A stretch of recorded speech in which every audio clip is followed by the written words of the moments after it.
Hello there. Good evening, everyone, and apologies for the delay and anyone who thought there might be technical issues. No, I was just delayed this evening, so apologies for that, but we're here now to continue our life with Mr. Gurdjieff. If you're all caught up, you will know that yesterday we read some introductory notes, one from a foreword from Thomas Daly, a short note on the present need by Jacob Needleman, and then some short biographical notes on Gurdjieff, Thomas de Hartmann, and Olga de Hartmann. And now we begin the book proper. The introductory material is almost out of the way because we have the official introduction by Thomas de Hartmann. And as I say, it's very similar to Idiots in Paris, where you have the two voices in Idiots in Paris. Of course, it's Elizabeth Bennet and John G. Bennet. And of course, in this book, it's Thomas and Olga de Hartmann. So I'll let you know when those voices change. And so I hope everyone's still here and managed to stick around and be patient, practice your patience, and I do appreciate that. And if you're looking forward to the continuation of this, the other books we have to read, and everything else going on here at the Four Ideals, I would love it if you like the video. Subscribe if you haven't done so yet. Share the show with all of your friends and family, and you can subscribe and sign up to the app where you can find more amazing reads about Gurdjieff and all other aspects of literature. So, hello there, everyone. If you're still here watching and listening, Jean Harris, Jordan, David, and Sophia, if you're all still here, let me know. Jimmy's just waved, so hello there, Jimmy. Anyone else watching and listening, do let me know so I know that you're here. Hello there, David. It's nice to see you guys. And so this is Our Life with Mr. Gurdjieff by Thomas and Olga de Hartmann. And a couple of quotes. I write this for you so that you will not forget. Thomas de Hartmann. And from Olga, my great wish is that those who read this book will at once forget the epoch in which they live and will try to plunge themselves into another one more than 50 years ago, an epoch with absolutely different conditions of life, sometimes quite unbelievable now. Russia in 1917 was torn by war and revolution. Mr. Gurdjieff was an unknown person, a mystery. Nobody knew about his teaching, nobody knew his origin or why he appeared in Moscow and St. Petersburg, but whoever came in contact with him wished to follow him, and so did Thomas de Hartmann, and I, and that is Olga de Hartmann. Introduction. For a long time I wished to write about the years I spent with Mr. Gurdjieff, not just seeing him from time to time, but living with him day by day and night by night from 1917 to 1929. Although I did not see him any more after that time, he always remained my teacher. I could not write. I was afraid it would be too personal. Now I see that I am obliged to do so, especially because my wife and I are almost the only ones left from the first years of that period of Mr. Gurdjieff's work, and also because, however small, everything concerning him is of tremendous value. Perhaps some people will not understand my reason for writing, but that does not matter. If what I have to say is not written now, it will be lost forever. Hello there, Sophia and Jordan also, and yes, apologies for the late start, but we're all here together now, so hallelujah, and let's enjoy this wonderful recollection. Thinking especially of those who have not known him, I will try as faithfully as possible to render a living picture of Georgy Ivanovich Gurdjieff, the man we called Gurdjieff in the familiar Russian way. At once a major difficulty arises: how to do it. The outer behaviour of Mr. Gurdjieff was so different on different occasions, depending on the person concerned, the level on which this person stood, and which side of him Mr. Gurdjieff wished to approach at a given moment, that it seemed as if Mr. Gurdjieff was very changeable. But it was not so. He was always the same, only the impression he deliberately created was different. Mr. Gurdjieff wished, perhaps it was his higher task, to bring to life in ordinary man something of which man has hitherto been unaware. How he did this we can understand only from his work, about which I shall speak later. Meanwhile, I wish to stress the point that in his divine acting with people, Mr. Gurdjieff consistently followed the same line of work from the time we met him in 1917, although he always, so to speak, dressed it differently. Hello there, Weasel King. Nice to see you live, and great to connect with you, and I'm glad that you're enjoying all of the historical readings. How then can I describe him? It seems to me that the only solution is not to describe Mr. Gurdjieff himself, but to tell about the way he worked with us, because only by speaking of our experiences with him is it possible to convey any idea of his work and its relation to man, and that is the aim of this writing. Looking back on our life with him, I find that little by little all that he said and did comes to mind. Putting these memories together like parts of a jigsaw puzzle, often with a new understanding now, his ideas emerge clearly, one after another, until at last the entire tremendous picture is visible. But the ideas of Mr. Gurdjieff, when considered by people who do not actively work on themselves, are like the truth Christ expressed in the words, "Faith without works is dead." I think that the word faith here is to be understood as something rational, not a blind acceptance. And concerning the word works, it does not mean good works as ordinarily understood. Rather, this word has the meaning of an active, evolutionary, creative work in connection with ideas. With Mr. Gurdjieff, everything was living and active. His ideas cannot be separated from life. He himself is life, evolution. He is his work. And for me, his ideas were exemplified by his work with people. Only after these years do I begin to understand what his work as a whole meant, and what an enormous effort he had to make to instill in us the germ of a new understanding and a new approach to life. Whether my own interpretation is absolutely correct or not, I do not know, nor can anyone know, for only a man on the same level of being as Mr. Gurdjieff can really and fully understand the meaning of his work. Gurdjieff is no longer with us, but his work with us will continue as long as we do not forget his words, "Remember why you came here."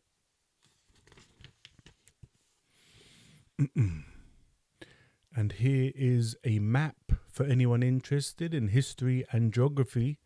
Western Russia and its neighbours at the start of World War I. So I don't know if you can make that out, but there's a few diagrams, maps, and all of these things. I showed you a picture yesterday of Thomas and Olga de Hartmann, so if you missed that, go and catch up on part 1 and see their young faces.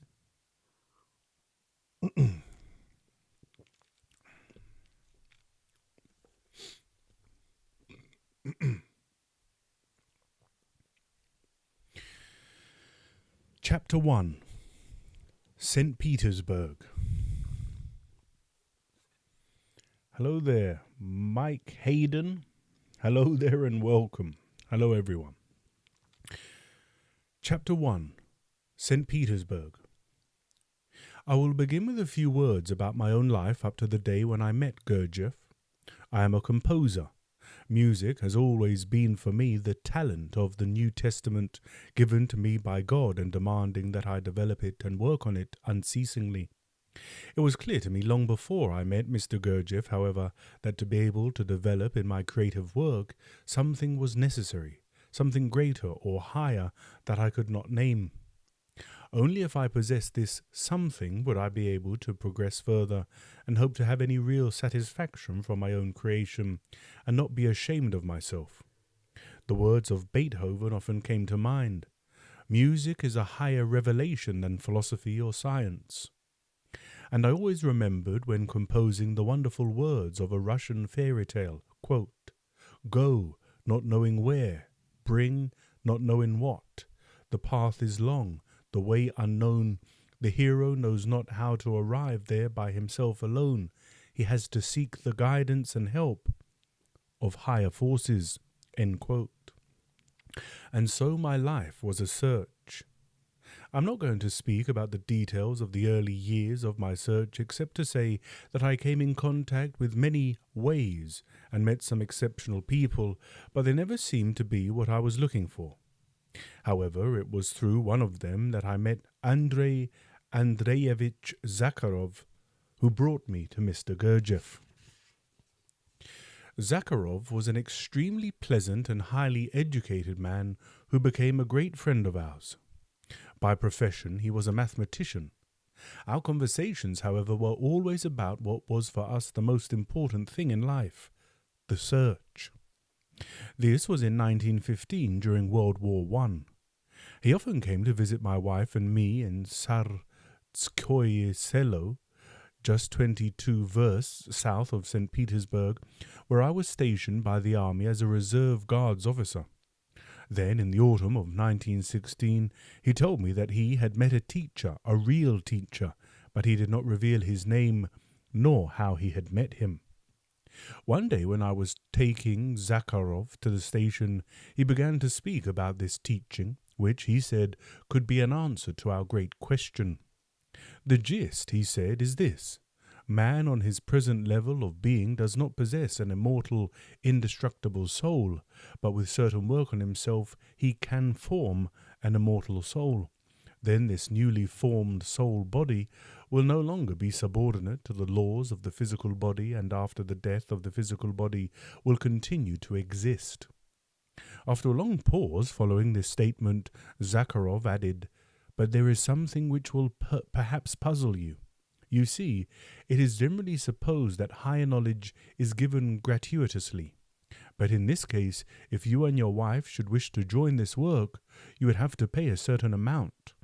He named the sum of money. Although it was quite large, 2,000 rubles, it was possible at that time for us to pay it. As I had often been disillusioned and noticed that my wife was not listening closely or seriously to what he was saying, I began to speak with Zakharov alone. And as she did not know about the teacher whom Zakharov had met, I decided not to tell her about him until I had seen him myself.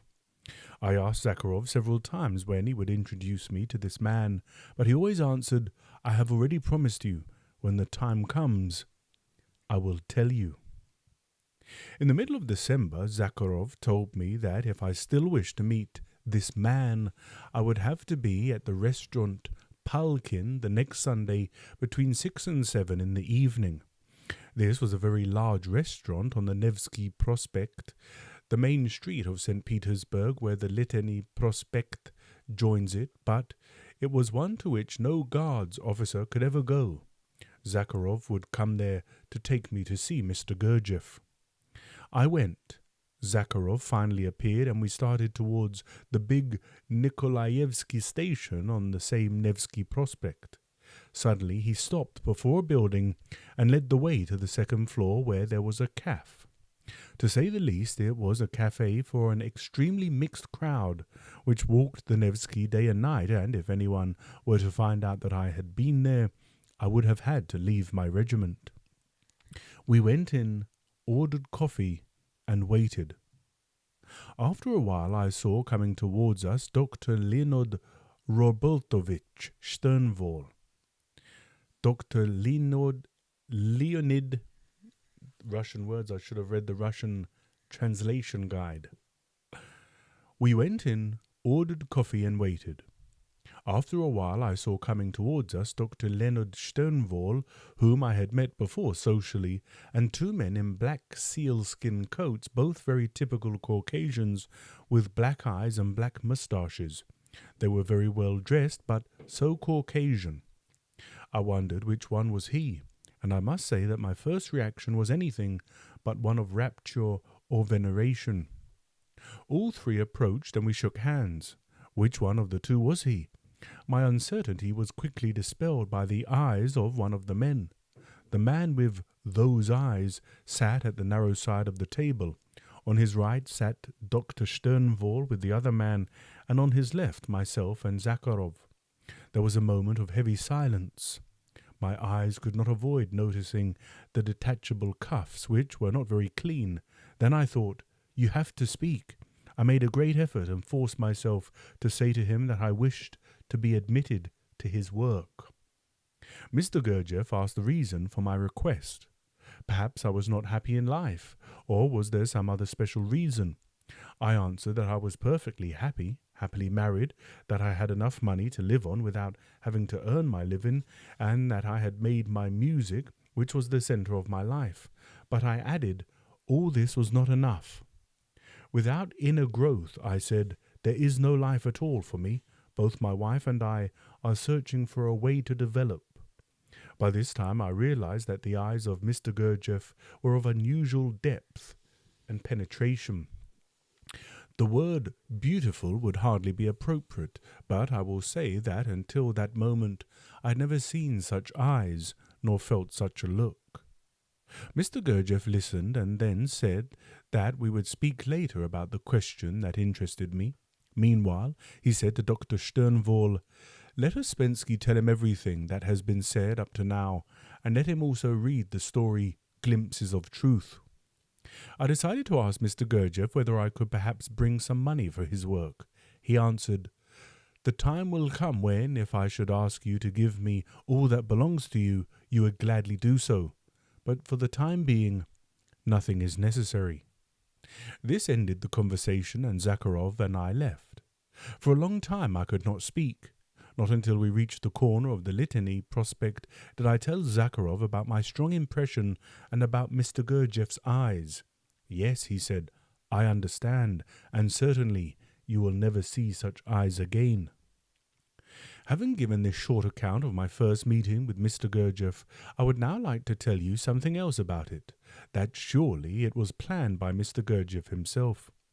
Everything was done by him to create unfavourable conditions for me, beginning with my going to the restaurant Palkin and then to the cafe, where at one point Mr. Gurdjieff said, "There are usually more whores here." Everything, including this coarse observation, was supposed not to attract but rather to repel a newcomer, or if not to repel him, at least to make him hurdle the difficulties, holding fast to his aim in spite of everything. After this meeting my life became a sort of fairy tale. I had read fairy tales since early childhood, and their meaning stayed with me always. To go forward and never forget the real aim, to overcome obstacles, to hope for help from unknown sources if one's aspiration were a true one. Also, it seems that if you keep striving for one great purpose, you will win things you never dreamed of in addition, but woe to you if you allow yourself to be diverted, if you are tempted by something cheap. And that's a lovely sentiment, isn't it? Popular fairy tales by way of inspiration. We can learn from them.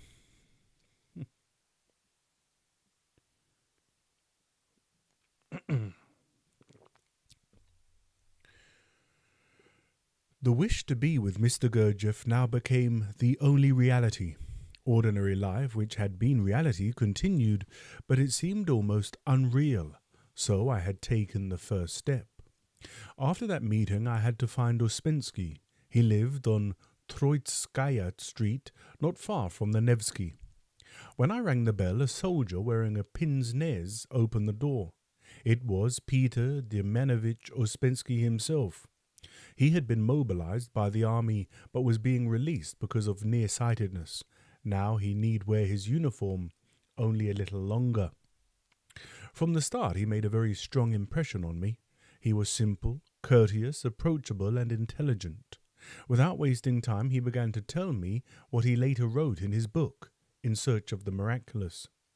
In an amazingly simple and clear way, he knew how to explain complicated scheme of worlds, planets, cosmoses, and so on, so that all this could be assimilated by anyone seriously interested in these aspects of Mr. Gurdjieff's teaching. At the end of our talk, he gave me the typed notes of Mr. Gurdjieff's first meeting with somebody as taken down by one of his pupils. This was the story. Glimpses of truth. As soon as I returned to ch.1-2, I gave these notes to my wife to read. She read through them at once, unable to tear herself away, and when she had finished, she exclaimed, "Such a man I would like to meet." But when I told her that I had already met him, well, she was quite put out. I explained the reason, that we had already met so many people we did not like, that this time I had decided to see for myself first, to spare her a disappointment. Needless to say, her wish to meet this teacher was stronger than any other emotion, and we waited impatiently for the day when Mr. Gurdjieff would return to St. Petersburg so that we might go to see him together. By the beginning of February, Mr. Gurdjieff had not yet returned from Moscow, and I was due to leave for the front towards the end of the month. The revolution advanced slowly but surely. Everyone we knew in the city still lived as usual, but rioting had begun in the suburbs. At last Mr. Gurdjieff arrived. We were called to come to a meeting, which took place on the 9th of February in the apartment of Mr. and Madame Ouspensky. There were comparatively few people at this meeting. They occupied chairs in front of a sofa on which later Mr. Gurdjieff sat. Most of these people were already acquainted with the ideas now available from the book In Search of the Miraculous. This meeting was not a lecture and very little was said, but my wife and I both felt a strong atmosphere of inner questioning. From time to time, someone would break the silence with a brief inquiry. The mood was not one of lukewarm people interested in the occult teaching fashionable at that time. These were people for whom the answering of inner questions, the finding of a way to real active work on themselves, truly formed the center of their lives. To give you the impression that this meeting made on my wife, I passed the pen to her. And so now comes the voice of Olga de Hartmann for a page and a bit. Olga de Hartmann says, in February 1917 we lived in Tsarskoye Selo, the residence of the Tsar, because my husband had been recalled to his regiment as a reserve officer and was to go to the front at the end of the month. It was a cold winter day and we sat in our study occupied with our individual work. My husband handed me a typescript and asked whether I would like to read it. I began to read it at once, and when I reached the place where it said that nobody can initiate you but yourself, I stopped and told my husband, if we could find the man who said this, I would gladly follow his teaching. In reply, my husband told me that he had not only found this man, but also met him. Instead of being glad, I flared up, reproaching him for not having told me. It was our first quarrel, but my desire to know more about this man was stronger than my irritation, and when I calmed down I discovered that he was soon to return from Moscow and my husband would be able to see him and to take me along. Finally the day came. The meeting was arranged for 8:30 in the evening in the apartment of Mr. and Madame Ouspensky, whom I did not yet know. It also happened to be the birthday of my younger sister Zoya, and my parents were giving a ball for her, which, of course, we had to attend. So I put my fur coat over my ball dress and remained in it all evening. As we were at the meeting for the first time, we sat a little apart from the rest of the group. The room was not very large. In front of a Turkish sofa, about 15 people were sitting on chairs. The man we longed so much to see was not in the room. Everything seemed quite strange to me, and I was struck by the sincere and simple way in which the people spoke. Dr. Sternwohl, who appeared to be at the head of the group, asked the people what they could say in answer to the question that had been put to them last time. The question was, what is the main thing that hinders a man from advancing on the way to self-development?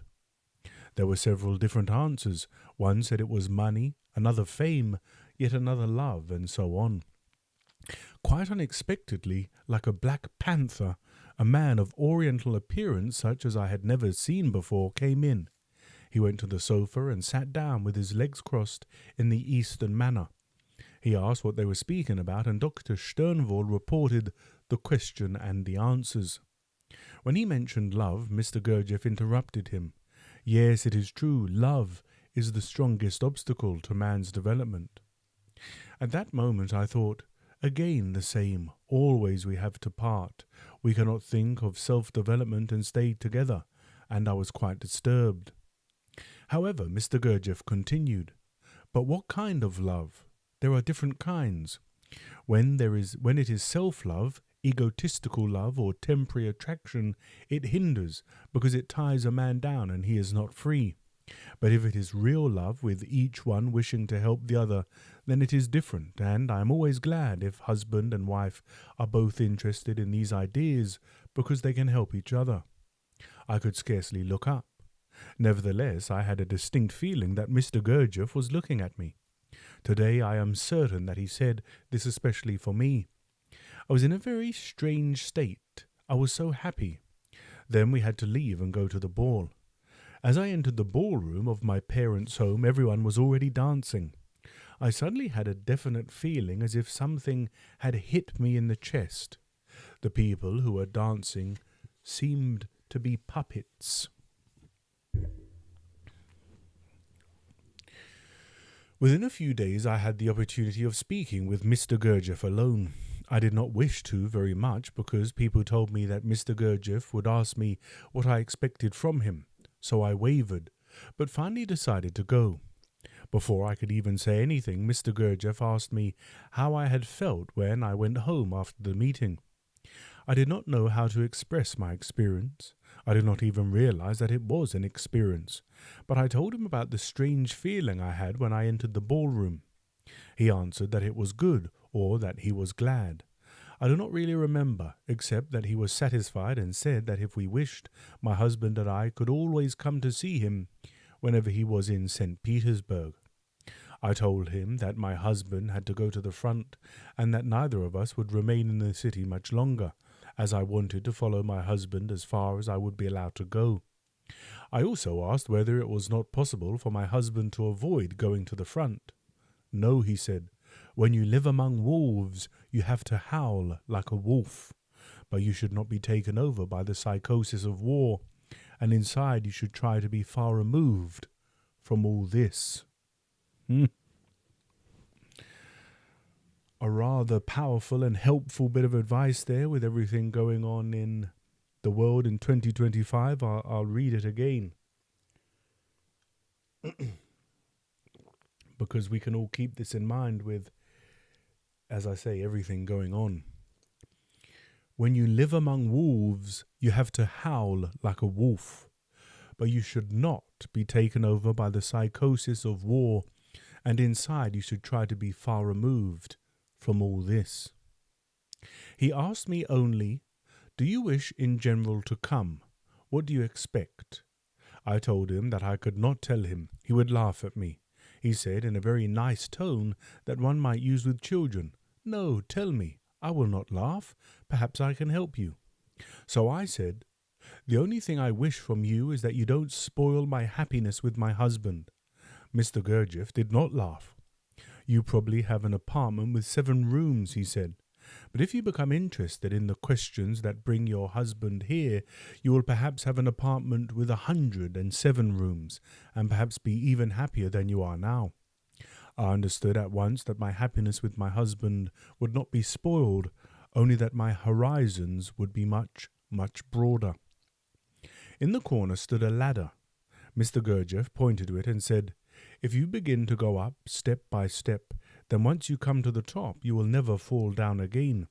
So it is in your development. You have to go step by step and not imagine that you can be at the top of the ladder at once. The next time I spoke with Mr. Gurdjieff, I was not as afraid as the first time, and I told him, "Mr. Gurdjieff, I thought very much about the ladder, but I know I will have no force, even no desire to climb to the top. So I decided it was better to try to help my husband and you to reach the top of the ladder by pushing you from behind, because I see that you and my husband wish it so much." Mr. Gurdjieff again was not angry with me at all. He only told me, "I am very glad that you are not egoistic and that you think more about us than about yourself. But look, you can push us perhaps from the second step to the third, from the third to the fourth, but then you cannot reach us. So in order to push us higher, you also have to go up 1 or 2 steps." Looking back on this episode, I see so clearly how clever Mr. Gurdjieff was. If he had told me to read books, make efforts, or do the exercises that he gave to others, I surely would not have done anything, or only have done it half-heartedly. But when he pictured for me that I would stay down and my husband would go up, that I would no longer be able to follow him or be with him or even to understand him, that frightened me so much that I at once began with all my force and understanding to follow everything that Mr. Gurdjieff asked. And we've just read, haven't we, earlier on in the introduction, that the form and scope of the work took a different shape and form depending on who Mr. Gurdjieff was speaking to, and he told Olga de Hartmann exactly what she needed to hear in order to get her interested in the work and to make some conscious efforts. And as she's just said there, if he had told me to read books, make efforts, or do the exercise that he gave to others, I surely would not have done anything, or only have done it half-heartedly. But because he said, if your husband rises up too many steps, you won't be able to reach him to help him up. You've got to go up the steps too. Fascinating, but it's true. And in search of the miraculous, Gurdjieff says that one cannot progress to the next step until one brings another to the current step that you're on. And so we all rise up together. You can look into the 3 lines of work. But for now, we'll get back to Thomas de Hartmann. Now to continue my own story. We saw Mr. Gurdjieff once more in St. Petersburg a few days before I had to leave for the Austrian front in the Ukraine. Before parting from Mr. Gurdjieff, I asked his advice about my military service. He told me, "You are an officer and you must go to the front, but never let yourself be seized by the war psychosis. Remember yourself. Do not forget to remember yourself. You will see that revolution will break out totally one of these days and everything will be finished. Staying at the front then will make no sense from the military point of view. Try to get away and come where I shall be." After a short pause, he added, turning to Dr. Sternwohl, who was there, "He has to be entangled. Entangle him, doctor." Then, addressing me again, "Remember yourself. Don't forget to remember yourself." Self-remembering is the central idea of Mr. Gurdjieff's teaching. As for entangling, this connects with another of his ideas, that faith in his teaching is not required. Quite the opposite is necessary, in fact. The teacher, while constantly directing and observing the pupil, at the same time changes his course, diverts him, even provokes him with apparent contradictions in order to lead him to find out for himself what is true.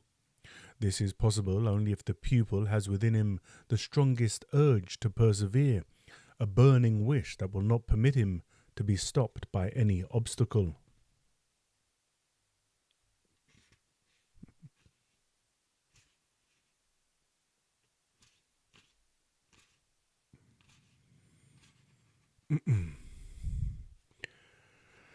And yes, Sophia says, it's so interesting the way it gives us almost an experience of Imperial Russia before it fell apart. And yes, the war's just beginning and the revolution is approaching. So again, you get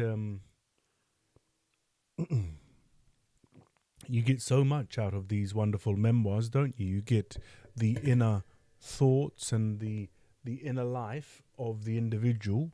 You get the surroundings and the scenery and the social fabric, and also, of course, their experience of Mr. Gurdjieff and his teaching. So let's continue. I should like to relate how remembering myself saved my life. At the front, I was attached to the staff of our regiment and we were in the trenches. One day, about 4 in the afternoon, I was sent with a report to headquarters. I got on my horse and rode along a flat highland from which the road descended into a valley. Soon I heard scattered artillery shots repeated every 3 minutes. I met a soldier who told me that the Germans were tossing them into the valley along the road I had to take. It was impossible to turn back and not deliver my report, so I continued on my way. The words of Mr. Gurdjieff, "Remember yourself," came to my mind. Although I had heard them only once and then without explanation, I understood their meaning in my own way and found myself in a new state of deep calm as soon as I began to repeat them and cling to them. I could see craters made by freshly exploded shells on the road before me. As I continued my ride, I repeated to myself, "I remember myself." This did not hinder me at all from seeing what was going on around me. Suddenly I heard the crescendo of an artillery shell as it screamed towards me. It blew up very close, but just because of its very nearness, neither my horse nor I was hurt. When an Austrian-type shell exploded on level ground, the initial angle of direction of the splinters was very high. That is why they did not hit anyone that close. But my horse shied and fell into a shallow ditch. I jumped off, repeating all the time, "I remember myself." The horse got up, ran a short distance and stopped. I was inwardly calm, but I had to decide quickly in which direction to run, since another shell would burst in less than 3 minutes. There is a theory that shells never fall twice in the same place. Should I then go and lie down in the crater where the shell had just landed? No, should I try to catch the horse? If I could, I would get away from this dangerous spot. And that is what I did. The next shell didn't wait, and it fell and burst near the last crater. Remembering myself had kept me calm and allowed me to make the right decision at the crucial moment. Events prevented us from seeing Mr. Gurdjieff again until the 28th of August 1917, this time in Essentuki in the Caucasus. After leaving him in February, we went to Kiev for a last visit with my sister before going to the front. The next morning there was a general strike. No trains, no electricity, no newspapers, nothing. For 6 days we lived in an unknown situation. Finally, a newspaper appeared, and we learned that the Tsar had abdicated and that we now had a temporary government headed by Alexander Kerensky. And to Sophia's point, if you watch, there's a good film about Che Guevara, just called Che. That's an interesting take on the Cuban Revolution, I believe it is, if my history's right. Here, there's a general strike where they have no amenities, right? No trains, no electricity, no newspapers, nothing. And what would happen in today's modern world, not to be like a fearmonger or doom porn, but there's talks a month ago or a few weeks ago, there was a very intense solar flare which sends out plasma radiation that peppers the earth, and it can take out electricity grids. And what would happen if that occurred? What would happen if a government was overthrown, your government where you live, if it was overthrown, or if there was a revolution or whatever? If, in my opinion, if one is familiar with the work ideas and with the concept of self-remembering, to remember oneself, you can remain calm, you can remain, have equipoise and be, if you like, in the center of the tornado where everyone around you is losing their heads and running wild, you can be calm and still because of this work. And that's my argument. There's not an English revolution at the moment, but who knows what might come. But anyway, let's get back to the text. It would take too long to narrate everything that happened during those months from February to August, but through every event there ran like a red thread my efforts to reach Mr. Gurdjieff. There was every kind of difficult circumstance. Indeed, it was precisely because of hindrances that my wife and I were able at last to join Mr. Gurdjieff in the Caucasus. A mutiny of soldiers that threatened my life resulted in my being sent to St. Petersburg. But since that city had become the center of the revolution, I had to find a way for us to escape from there. Since my only thought was to go where Mr. Gurdjieff was, to the Caucasus, I hit upon the idea of getting permission to go to Rostov, near the Black Sea, because the revolution had not yet touched the south of Russia. There I could continue work on my military inventions, one of which had already been accepted by the army. But to be assigned to that particular place seemed unlikely. The fate or accident helped me. It was like a fairy tale. I met one of my relatives in the street. When he asked me what I was doing in St. Petersburg, I told him my story, and as he was the adjutant of one of the Grand Dukes in charge of artillery, I had the necessary papers the very next morning. It's not what you know, it's who you know, hey? And the law of accident sometimes comes to the rescue. Olga de Hartmann now writing. We wished to take the first train going to the Caucasus. My 5 old Russian trunks were already packed. With the help of my husband's orderly, Ossip, and my father's doorman, we drove in 5 droshkis straight to the Nikolaevsky station. The station was in fearful confusion and disorder. Trunks were piled everywhere. Ossip had to leave our trunks with the baggage men, but he managed to get a first-class compartment for us. Our chambermaid, Marfusha, who was Ossip's wife, would be travelling with us to Essentuki. Ossip, with their 2 children, would get off the train at Moscow and place our most precious silverware in safekeeping at the Moscow Historical Museum, where the director was our friend. From there he would go to our estate, where the children could stay with Ossip's mother, and he would follow us later.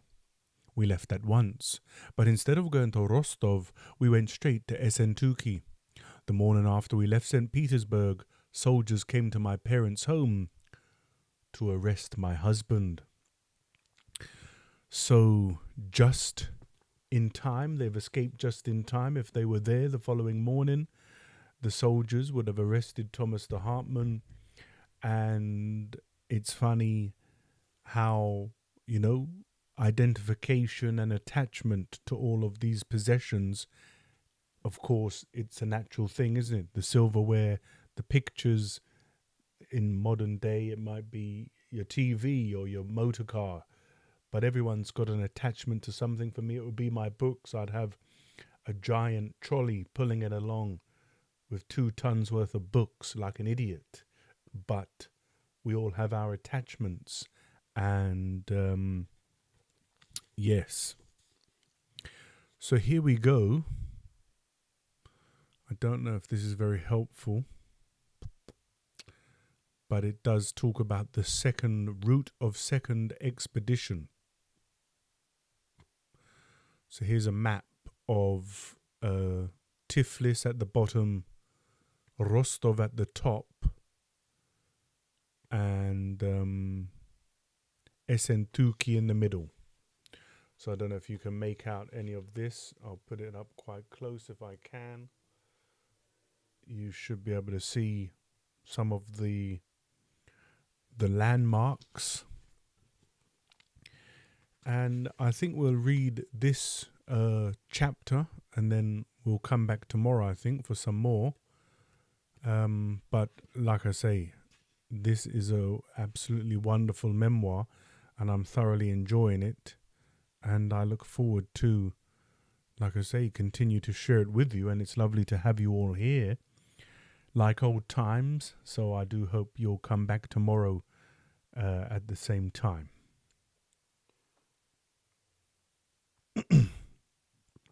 So, last chapter of the evening. It's only chapter 2. Although what was the introduction? Chapter 0. Yeah. Chapter 2. Essentuki First Expedition. It was already dark about 8 in the evening when we arrived in Essentuki. To our great consternation, only 2 of our 5 trunks had arrived. The others had somehow been stolen along the way, for we never did receive them. But at the moment of our arrival we had no time or thought for searches. We took what was left of the luggage in 2 carriages and drove with Marfusha to a little house where we rang the bell at the gate. It was opened by a man dressed simply in a Russian belted shirt and worn coat, unshaven and smelling of sweat, like a labourer. It was difficult to recognize him as the invariably smart and elegant Zakharov. Mr. Gurdjieff came out and greeted us. He told Zakharov to carry all our things over to a neighbouring house where a room had been prepared for us. Then, in a very kind way, he invited us to come in. We found ourselves in a spacious room with men and women sitting around a dining table on which there was no tablecloth, only empty teacups and an oil lamp. There was no electricity because of the war. The women had scarves tied round their heads like peasants. My wife told me later that it reminded her of a scene from Gorky's Underworld. Mr. Gurdjieff asked his wife, Julia Osipovna Ostrovsky, to give us something to eat, and she went and busied herself in the kitchen. She was tall of stature, exceedingly finely formed, a very beautiful woman, but not at all like those women of the cultured class who habitually interest themselves in new philosophical teachings. Our first impression was that she was rather remote from her husband's affairs, but we came to see how deeply and seriously she valued the work of Mr. Gurdjieff. We grew to love her deeply and sincerely, and she began to feel for us as present friends and future pupils of Mr. Gurdjieff. Much later our paths took us through trials together, which brought us close and formed an inner bond that could not be broken by day-to-day occurrences. In came Dr. Sternwohl, his wife Elizaveta Grigorevna, and the Uspenskys with Lenochka, Madame Uspensky's daughter by a previous marriage. When Zakharov came back, Mr. Gurdjieff turned to him and said with an especially sweet voice, Andreevich, and now the samovarchik. We later learned that Zakharov had to prepare the samovarchik many times a day, and that it was a very troublesome business. The little pieces of wood and coal that one puts underneath do not burn easily. One has to blow on them, and if one turns away for a moment, the flames go out, and it is necessary to start over. Soon Mr. Gurdjieff's wife returned with some food. With the reappearance of Zakharov with the samovar, we were all served real China tea. Mr. Gurdjieff then said, Now, Andreich, to your place. Zakharov went into a corner and knelt there. My wife couldn't help asking, Why are you doing that for? Or what are you doing that for? What bloody business is it of yours? Barked Zakharov in a rude voice. Everyone burst out laughing. It turned out that this was an exercise specially devised by Mr. Gurdjieff for Zakharov, who was by nature a particularly gentle and considerate man. He was absolutely unable to be severe when necessary, or to shout peremptorily with appropriate roughness, or to raise his voice in objection when displeased. He was given this exercise nearly every day. Now go and sit down and take a rest, said Mr. Gurdjieff. When everyone had finished drinking the tea, Mr. Gurdjieff, to our great surprise, suddenly ordered, Take the table away and line up. In 1 second, the table disappeared and everyone formed a line in the middle of the room. "March," Mr. Gurdjieff commanded, and they all began to march, to turn, to run, to do all kinds of exercises. This lasted quite a long time. Finally, he told them to rest.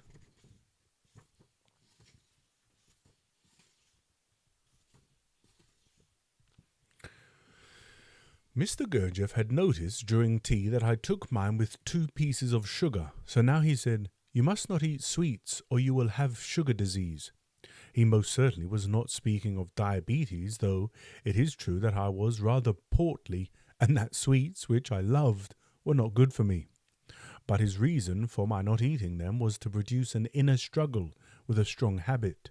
Mr. Gurdjieff often gave this exercise to struggle with habits to those who were beginning to work on themselves. Next day, tired from travelling, we got up late. For a long time we discussed our impressions of the previous evening, and although nothing extraordinary had taken place as yet, we understood little of all this. We both felt we had seen real evidence of inner work. In the evening, Mr. Gurdjieff took my wife and me for a walk. We went a long way into the town to buy kulich, a cake. On our return, Mr. Gurdjieff began to accelerate his pace, increasing it all the time. Finally, he was practically running. We tried not to lag behind and ran some distance in this way. We knew he was testing us to see what we could endure and how we would take it. Back at the house, Mr. Gurdjieff made us all repeat gestures and grimaces that he made. Suddenly he shouted, "Stop!" and everyone froze with the grimace that he wore at that moment. My wife and I did not know then about this stop exercise and others of this kind, but we stopped also, and Mr. Gurdjieff called to me to notice how my wife held the expression on her face without thinking about how ugly she looked. During the evening there was some talk about Mr. Gurdjieff going to Persia and about how he would earn the necessary money by breaking stones on the road. That put us into a state of anxiety. Persia? How could I, as an officer, go there in wartime? It would mean becoming a deserter. Next morning, the 3rd day after our arrival in Essentuki, Mr. Gurdjieff announced that he was leaving that evening for Persia. Not a word about how, nor any other details. We had come in order to be with Mr. Gurdjieff, regardless of difficulties. Now anxiety, doubts, insecurity about the future brought us many questions. What should we do? On top of everything else, we had to think about our faithful Marfusha and her husband. I had told Ossip to join us in Essentuki after he had put our valuables into safekeeping, which we supposed was still possible, and had arranged with his mother to take care of their children on our estate. In a few hours, however, we discovered that Mr. Gurdjieff, his wife, and Zakharov were going the following morning only to Tuapse,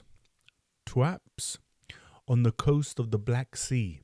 He told us that if we wished, we could come along. Without a moment's hesitation, we decided to go and to stay with him as long as possible. Later, we realized this was the right thing to do.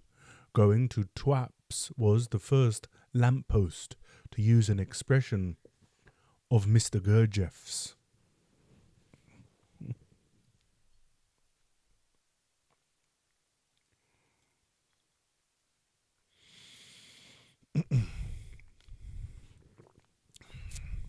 So we sent word to Ossip to stay on our estate until further notice, and the next day, with Marfusha and all our belongings, we took the train to Tuapse and established ourselves in a little hotel. The following morning we went to see Mr. Gurdjieff in his hotel. We found him lying on his bed, covered by a carpet. In the room with him were also his wife, Zakharov, and Madame Uspensky's daughter, Lenochka. Nobody spoke. We sat down and were silent. I felt the heavy atmosphere that overwhelms one when one does not know how to be. Mr. Gurdjieff certainly knew how to create such an atmosphere. Finally, I could not bear it any longer and asked him about his plans concerning Persia and how we could manage to follow him there. "As I have no money to go there in the ordinary way," he replied, "I will make a contract to break stones on the road. I have already told you that. It is a most disgusting job. It is not possible for you because after a day's work, the women must wash the workers' feet, and Zakharov's feet, for instance, will smell awfully bad. Lenotchka, well, she can wash feet, but your wife cannot. Again the heavy silence descended, and for most of the day this pressure continued. My wife was in despair. She accused me of not speaking to Mr. Gurdjieff in the right way, of not realizing our dangerous position. My military papers were not in order since we had gone straight to Essentuki without stopping in Rostov. The next day she stayed in our hotel, saying she did not wish to go with me again to see Mr. Gurdjieff. Then the tension began to relax because Mr. Gurdjieff told me, I know you have to go to Rostov for your papers, and perhaps when you return I will not have left for Persia. So my wife and I went to Rostov by the first train. It happened that my commanding officer of the military garrison there was my former tutor, Chernorayov, who liked me very much. Without delay he ordered my papers to be signed, giving me leave for 2 more weeks. The next day we were back in Tuapse with Mr. Gurdjieff.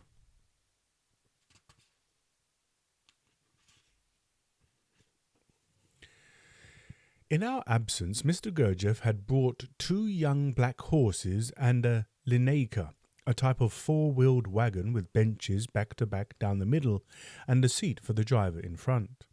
In the evening we went with him into the hills to try them out, along with his wife and Zakharov.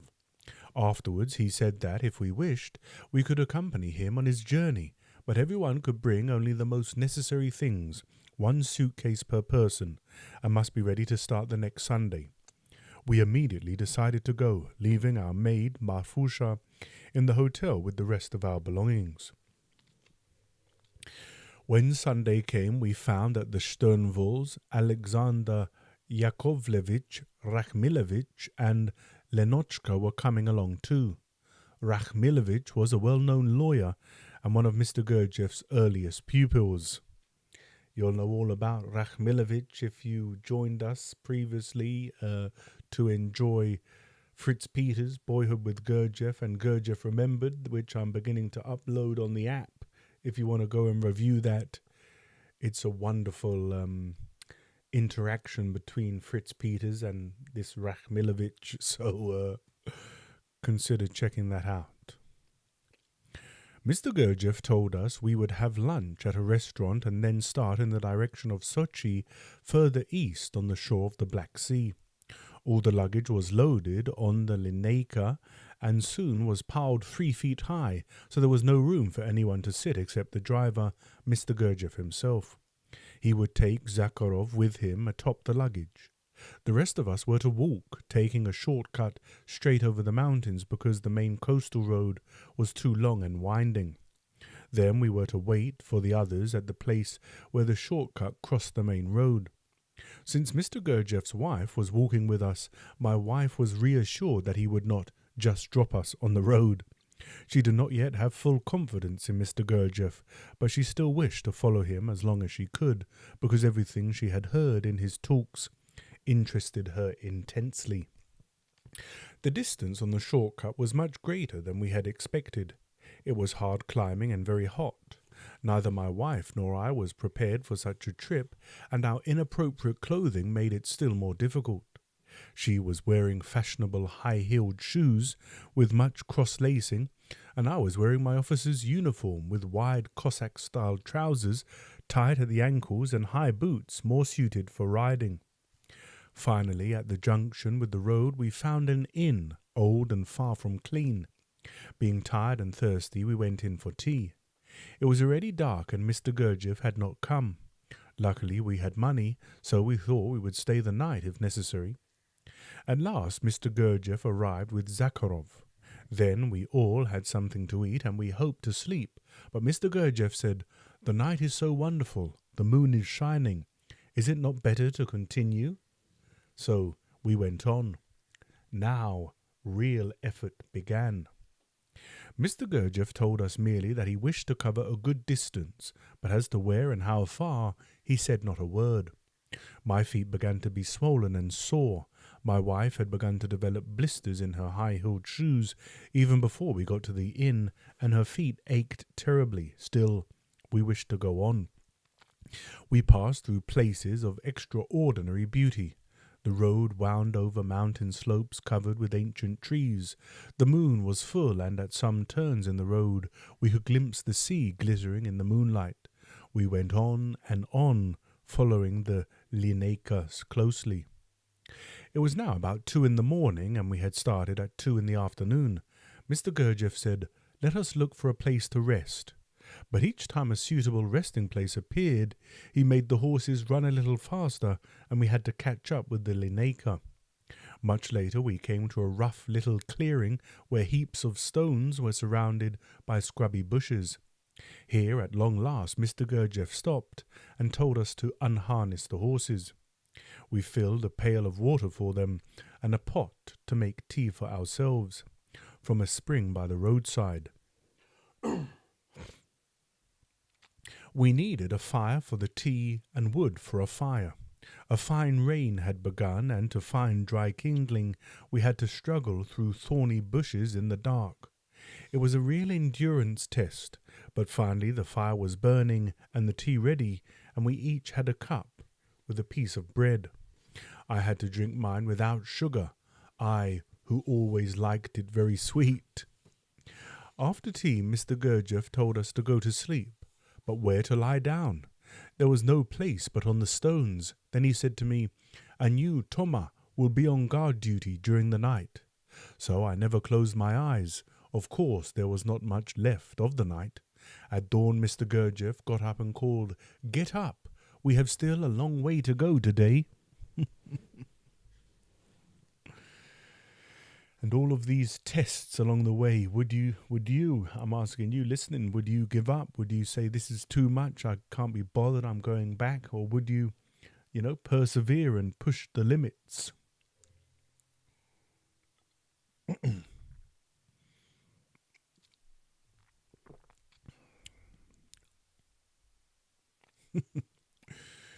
We packed the partly opened luggage, harnessed the horses, and began to walk again. My wife was unable to put on her shoes because her feet were bleeding and swollen. She tied pieces of cardboard on her feet to serve as sandals, but of course these did not last long, and she had to walk barefoot. Another surprise awaited me. Since I had not slept the whole night, Mr. Gurdjieff told me, as a special favour, to climb up and sit on top of the luggage. The day was hot.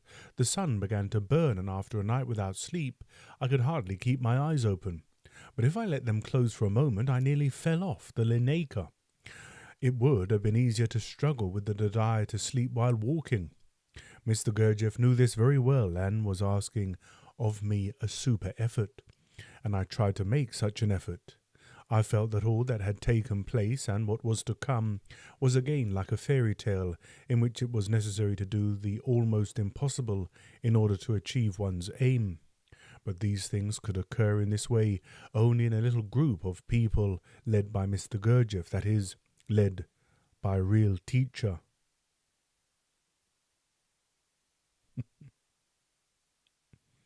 Yes, I agree, Sophia. I agree entirely. Now, where were we going? It was said to Persia, so we took it at that. At last, Mr. Gurdjieff took pity on me and told me to walk. My military trousers had already hurt my legs, rubbing them quite raw, and my feet ached in my unsuitable boots. It was midday, and we were passing through a long, straggling village called Lazarevskoye. Mr. Gurdjieff told his wife and Zakharov to take the large earthenware pot with a lid and go to the inn to get food, and told the rest of us to walk on. Soon they overtook us, and we stopped in a wonderful little meadow covered with silky green grass and shady trees, with a mountain spring nearby. We unharnessed the horses, gave them water and food, drank the spring water ourselves with great pleasure, and sat on blankets. Then came the food in the earthenware pot. It was lamb with green beans, and we had as much of it as we wished. Now Mr. Gurdjieff told us we could rest. We lay down and fell asleep immediately. What a sleep it was! For the remainder of that day's journey we were not a bit tired. We stopped for the night not far from a small village in a tiny glen that was surrounded on 3 sides by great trees and impenetrable bushes. We saw that there were apple trees too, the remains of the settlements of the ancient Circassians, independent tribes who had embraced Islam and once dominated this part of the Caucasus. We built a fire at once and gathered enough wood to keep it burning all night long. After tea and something to eat, we arranged to watch the fire in turns, because there were wolves, jackals, and bears in the surrounding woods. Everyone prepared to sleep except Zakharov, who had the first watch. We spread our thin mattresses under the trees and lay down. What a beautiful night it was, dark as it can only be in the south. The stars were bigger and brighter than we had ever seen. The Caucasus, wolves and jackals, knowing nothing of what tomorrow would bring, we were nevertheless happy in a way we had not known before.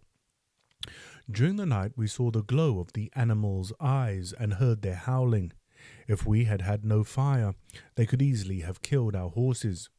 In the morning we were told that wolves had killed a cow from the village that same night when it ventured into the fields.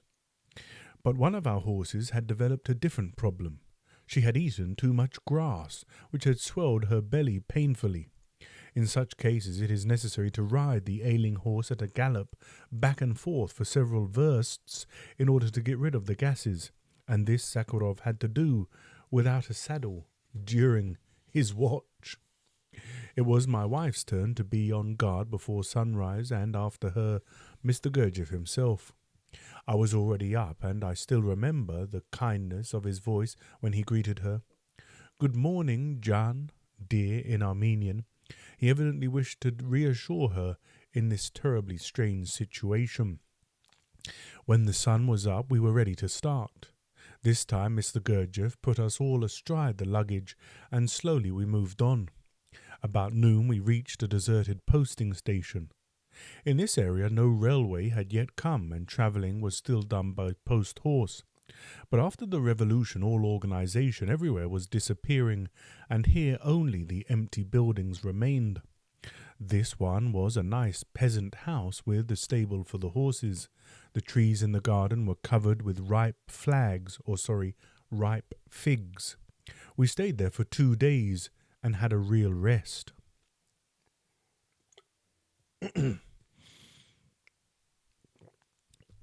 Here I would like to stress certain points.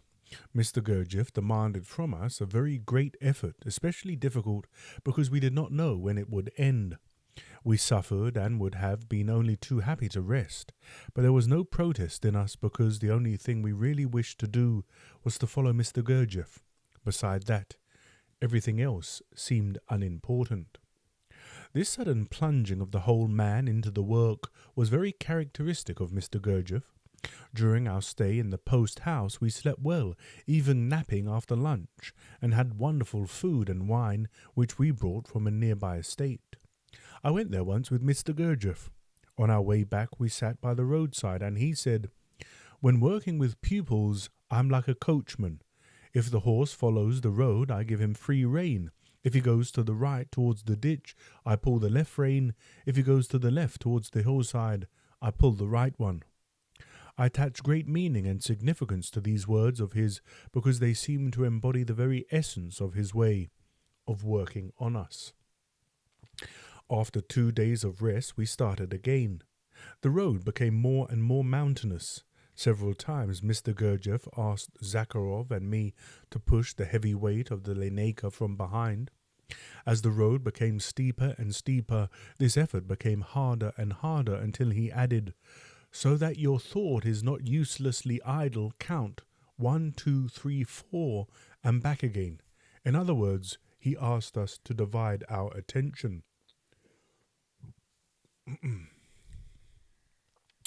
We walked the whole day, but strangely there was no sign of the tiredness of the first days. In the initial effort, Mr. Gurdjieff seemed to have pushed through some resistance in us, so that physical effort was no longer frightening. The weather began to change, and it was very damp and slippery in the woods, so another physical strain was added. Now, Mr. Gurdjieff said he intended to reach a definite place, a lumber mill that belonged to his cousin, the contractor Gurdjieff.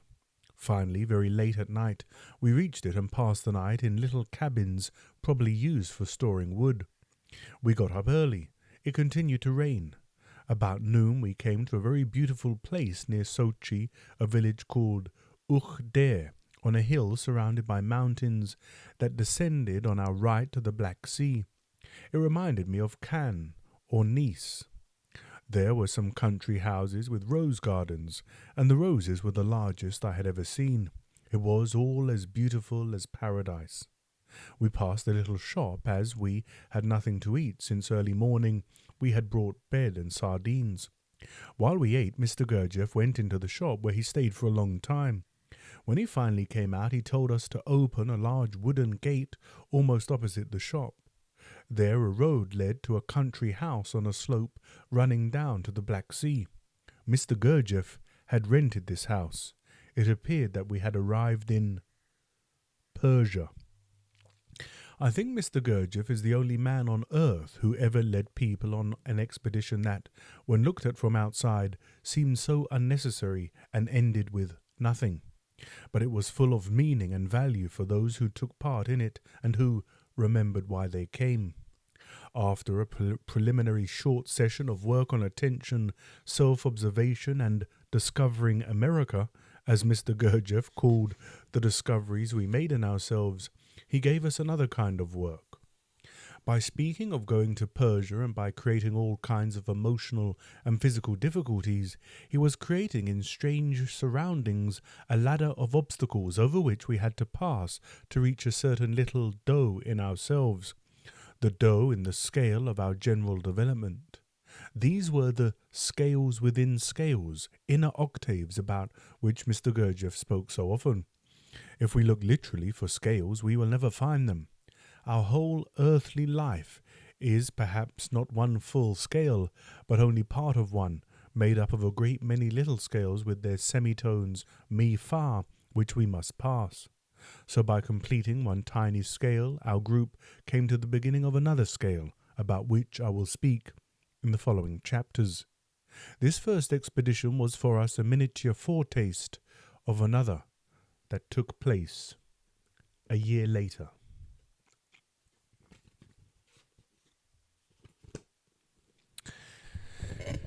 I think that's enough for this evening. A wonderful account of their first expedition to Persia. I don't know if they actually got to Persia or if they're just calling it Persia, but it sounds very eventful. And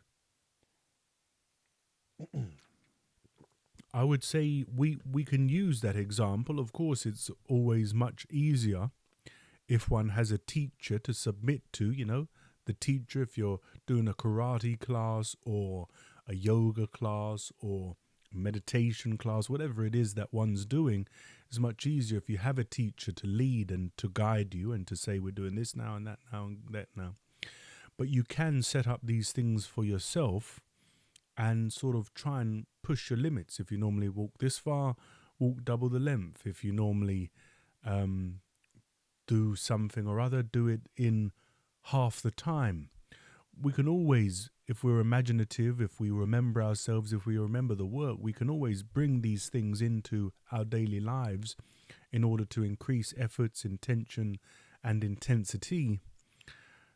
And there's so much to take away just from that little short chapter or a couple of chapters about the trips to Essentuki. But I think you'll agree, Thomas de Hartmann, his being, his consciousness comes through in the writing, as does Olga's, and I'm very much looking forward to continue this journey with you.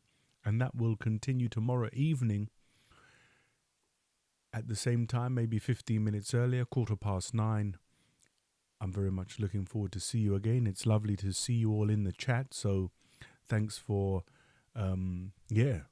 communicating. It's great to connect in live interweb space like this. I think it's, of course, not as powerful as being in the same room in person, but I suppose it is a close second place. And for now, I'll say thanks again for joining We'll be back tomorrow for some more chapters.